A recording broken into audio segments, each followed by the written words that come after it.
Hi everyone, this is Selvi. Today's interview question is, what is the difference between definition of done and acceptance criteria?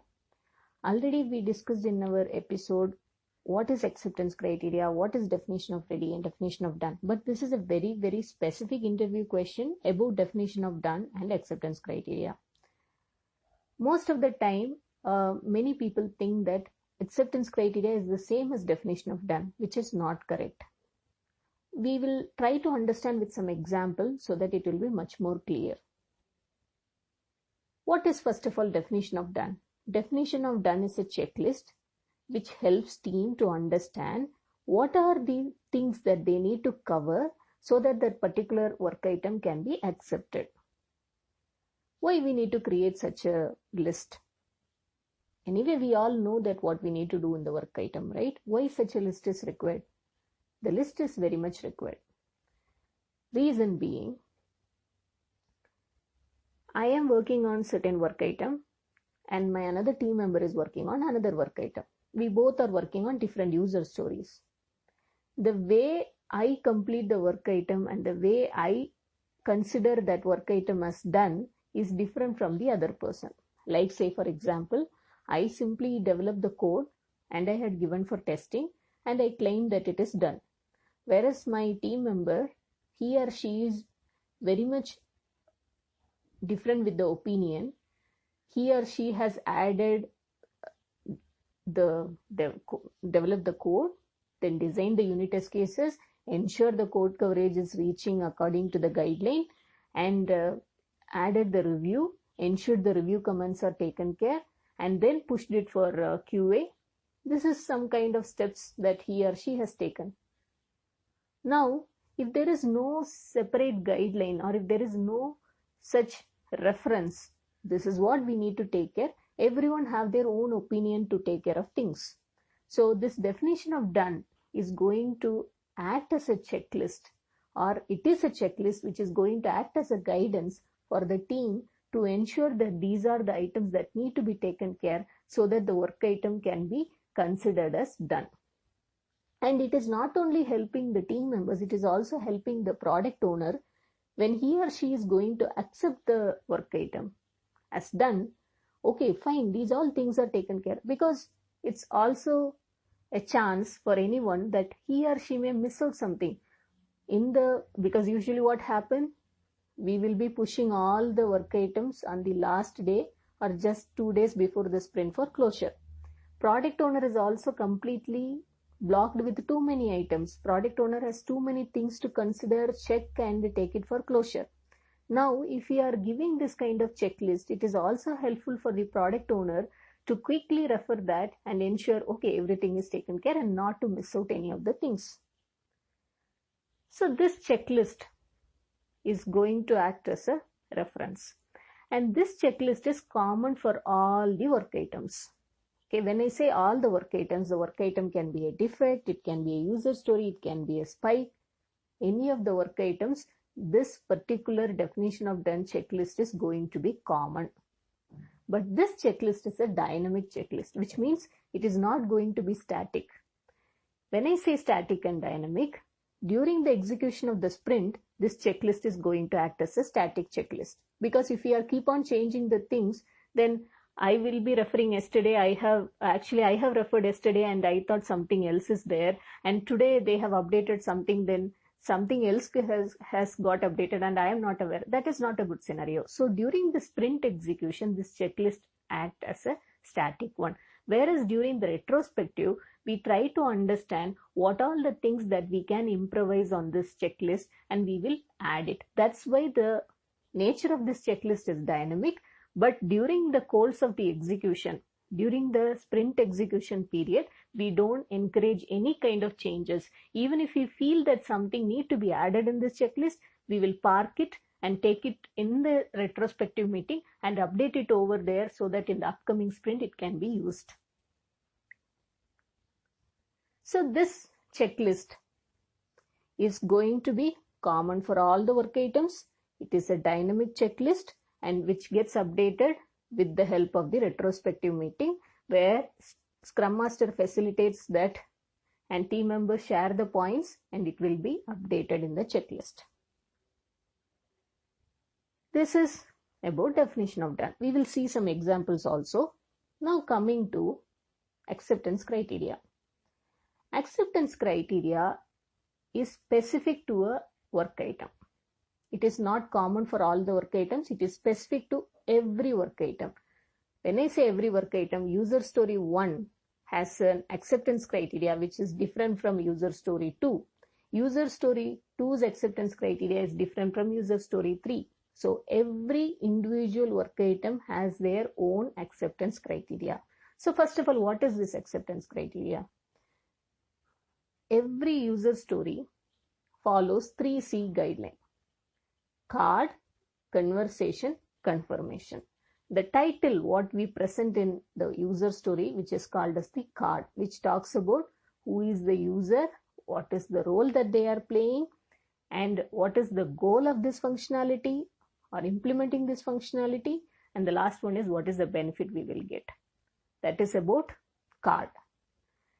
Conversation is whenever we refine, whenever we try to add, whenever we discuss on the work item, we try to introduce so many details into the work item. That is called as conversation. So conversation will be keep getting updated in the discussion point, through the refinement meeting, through various discussions and meetings that happen. That's how we get into a user story which is of mature state, right? Initially it will be having only the basic information. Later more and more we refine, more and more we discuss, we get into the state of good level of information. Last one is confirmation. Confirmation is all about the acceptance criteria. What is this story going to do?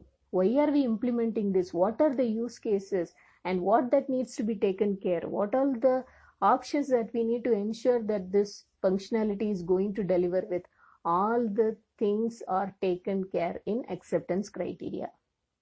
Example, how it looks like for a user creation or a login page. Let's take a very simple example of login page.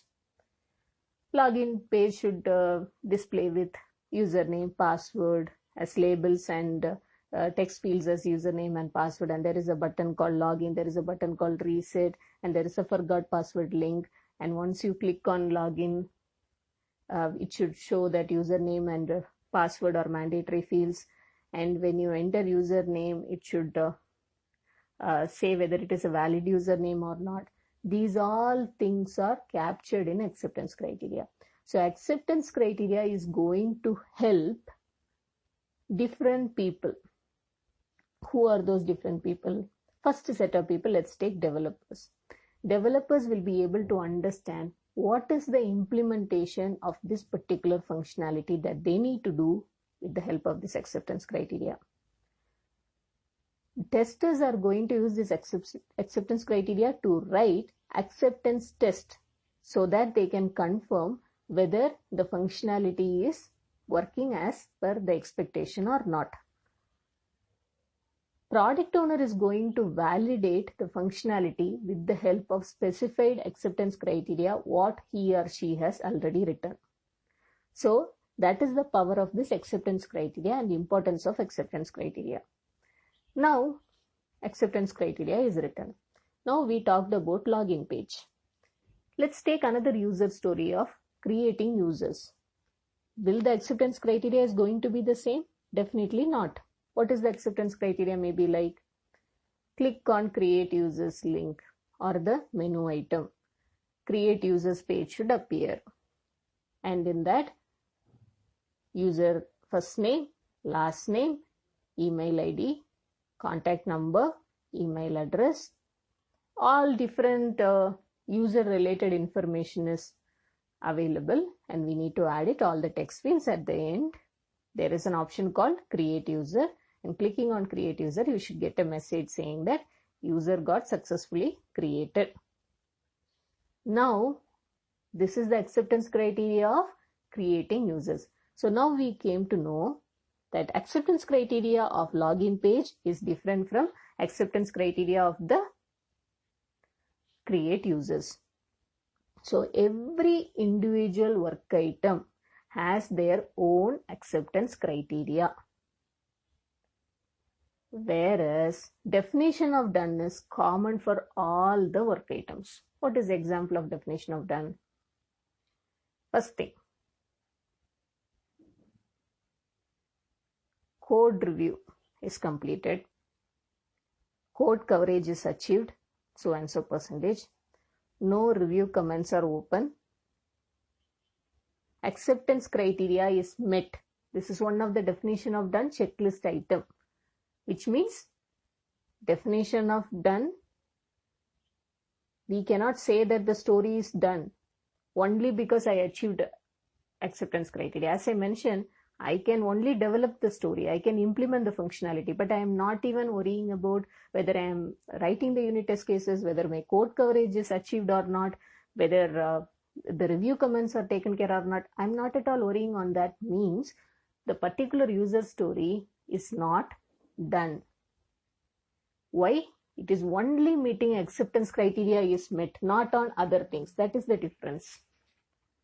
Now, what are the different things that can be appearing in the definition of done? We talked about code coverage, we talked about unit test cases, we talked about review comments, we talked about complete code review, we talked about acceptance criteria is met.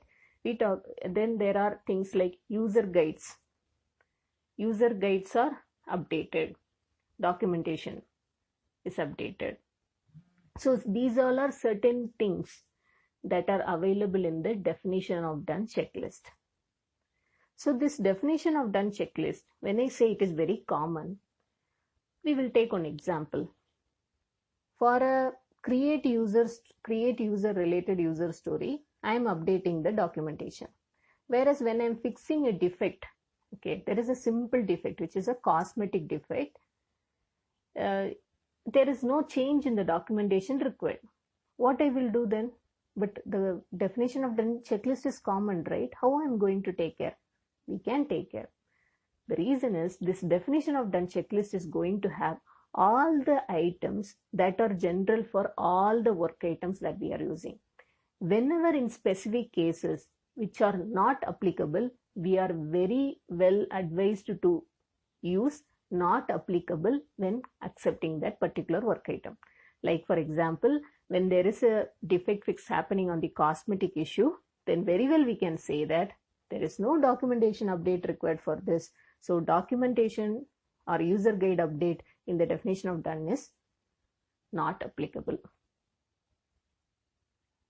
So this checklist is a reference and it is a common one. So we cannot create a separate definition of done checklist for defect, definition of done checklist for user story, definition of done checklist for Spike. We cannot do that. Like say for example in Spike, code review, unit test case writing and code coverage, these all things are not applicable because at the end what we will be doing, the Spike outcome document we will be producing. So there are no options for all these things. So accordingly, whatever the work item we are working, this definition of done checklist item should be marked as not applicable or done. But acceptance criteria is going to be very, very particular about the specific work item. So in a nutshell, definition of done is a checklist which is common for all the work items. Acceptance criteria is specific to each and every individual work item. Second thing, to accept a story at the end of the sprint, all the checklist items of definition of done which are relevant should be taken care. Like for example, in a defect, documentation may not be applicable, so we need to say not applicable and still we can accept it. For Spike, code coverage, unit test cases design, code review is not applicable, so we can make it as not applicable and we can consider it. But it is a common guideline for all the work items. Whereas in acceptance criteria of that specific work item should be implemented so that acceptance test gets passed, which means this is very important for the implementation as well testing. Third one, in definition of done, acceptance criteria met is one of the checklist item, but that doesn't mean that if we are meeting the acceptance criteria, we can accept the work item, because there are n number of checklist items that we need to meet. Acceptance criteria meeting, as I mentioned in the earlier point, same way. Acceptance criteria is going to help the developers to design and develop the functionality, and for testers to write the acceptance test and check and validate whether the functionality is implemented right or not. So this is the difference between definition of done and acceptance criteria. I hope this episode would have helped many of you in understanding the difference between definition of done and acceptance criteria. Thanks everyone for listening. Happy learning and stay tuned.